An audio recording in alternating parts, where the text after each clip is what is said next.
Taste the Daily. Vellore மாவட்டம் பேரணாம்பட்டு அருகே விவசாய நிலத்தில் மணல் அள்ளியதை தட்டி கேட்ட நில உரிமையாளரை மண்வெட்டியால் வெட்டிய 3 பேர் பிடிபட்டனர்.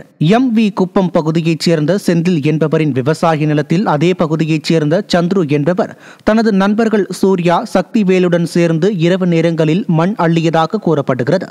அவ்வாறு மணல் அள்ளிய போது நேரில் சென்று தட்டி கேட்ட செந்திலை 3 பேரும் மண்வெட்டியால் வெட்டி உள்ளனர். படுகாயம் அடைந்த செந்திலுக்கு வேலூரில் உள்ள தனியார் மருத்துவமனையில் சிகிச்சை அளிக்கப்பட்டு வருகிறது.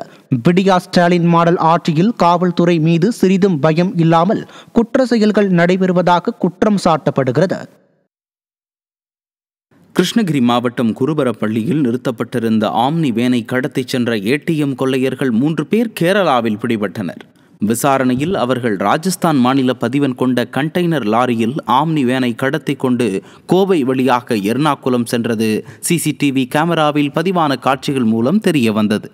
இதனை அடுத்து கண்டெய்னர் லாரியை எர்ணாகுளம் அருகே போலீசார் மடக்கி பிடித்தனர். அதிலிருந்த 3 பேரிடம் நடத்தப்பட்ட விசாரணையில் அவர்கள் ATM கொள்ளையர்கள் என்பதும் சாலையோரம் நிற்கும் கார்களை திருடி அதன் மூலம் கொள்ளையடித்த பணத்துடன் வெளி மாநிலங்களுக்கு தப்பிச் செல்வதும் தெரிய வந்தது.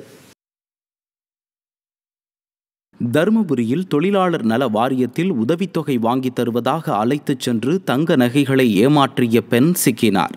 பூகனாஹல்லியைச் சேர்ந்த தங்கம்மாள் என்பவர் பாடி கிராமத்தில் உள்ள கட்டுமான தொழிலாளர் நல வாரியத்தில் உதவித்தொகை பெற விண்ணப்பித்துள்ளதாக கூறப்படுகிறது. இந்நிலையில் அங்கு பணியாற்றும் கல்பனா என்பவர் தொழிலாளர் நல வாரியத்தில் உதவித்தொகை வாங்கி தருவதாக தங்கம்மாளை அழைத்துச் சென்று தங்க நகைகளை ஏமாற்றியுள்ளார். இது தொடர்பாக தங்கம்மாள் கொடுத்த புகாரில் கல்பனா சிக்கினார்.